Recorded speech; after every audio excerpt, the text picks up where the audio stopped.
Hi అండి. ఈరోజు మీకు నేను గోంగూర రైస్ని చేసి చూపిస్తున్నాను. ముందుగా ఆయిల్ని వేడి చేసుకొని కడిగి శుభ్రం చేసుకున్న గోంగూరని ఇందులోకి వేసి బాగా మగ్గించుకోవాలి.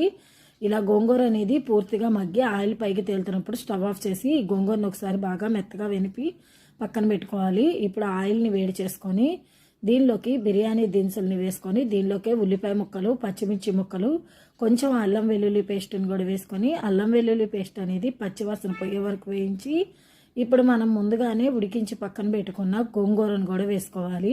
మనం ఎంత రైస్ అయితే చేస్తున్నామో దానికి తగ్గట్టు గోంగూరను వేసుకొని దీనిలోకి పసుపు, ఉప్పు, గరం మసాలా వేసి ఒకసారి ఆయిల్లో వేయించి ఆయిల్ పైకి తేలుతున్నప్పుడు ముందుగానే ఉడికించి చల్లార్చి పక్కన పెట్టుకున్న రైస్ని వేసుకోవాలి. అన్నం అనేది చల్లారి ఉంటే మన గోంగూరలో కలుపుతున్నప్పుడు విరిగిపోకుండా ఉంటుంది. ఇది మాత్రం బాగా గుర్తుపెట్టుకోండి. స్టవ్ని సిమ్లో పెట్టి బాగా కలుపుకొని చివరిలో కొత్తిమీర వేసుకోవాలి. అంతే, ఎంతో టేస్టీగా ఉండే గోంగూర రైస్ రెడీ.